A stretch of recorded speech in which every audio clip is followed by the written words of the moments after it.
G'day guys, we're at the back end of a really busy day loading some containers on site, and I thought we'd better grab an opportunity to run through our loading photo process and the reasons why Vanden Recycling has a certain amount of loading photos that we do request from our suppliers when we load a container for export. Now the main reason is when you deal with a company like Vanden Recycling, we have some really good quality control processes in place, not only for the supplier but also for the customer, and the loading photos are a super important part of that.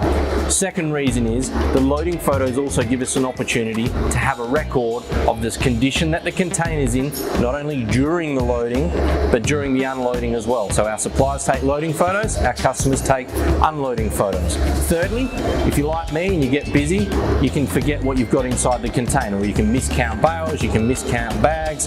If you've got good loading photos, you've got something to refer to.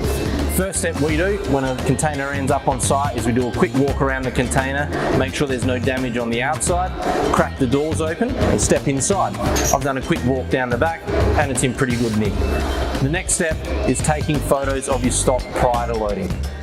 Stock photo prior to loading. If you're super organised like these guys, you've got your bales laid out in the yard ready to load. Two key points to remember at this point in the process.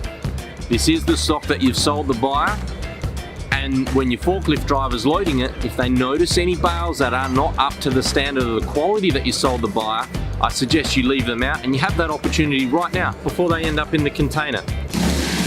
Really quick tip on where I take my loading photos from. I'm generally standing 1 meter back from the face of the container, and if you're facing the container, you want to be on that left-hand side of the loading ramp.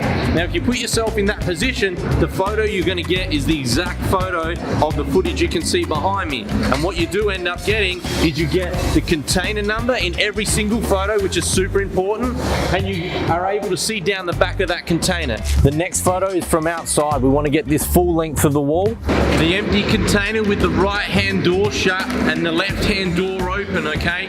We're at the 50% loaded mark, so I need you to make sure you get the container number in this particular photo. Now we're back to closing that right-hand door and leaving the left-hand door open so we can clearly see the container number and we can clearly see the stock inside the container. Our next photograph is with both container doors shut. Now it's time to seal the container using one of these, a shipping container seal.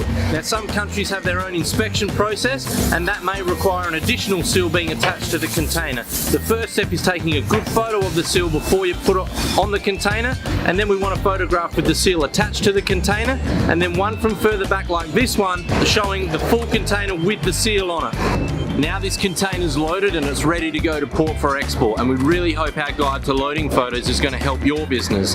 As always, in the link in the comments section below, there'll be an opportunity to have a recap and download some further information about the loading photos that we think are important. Until next time, see you later.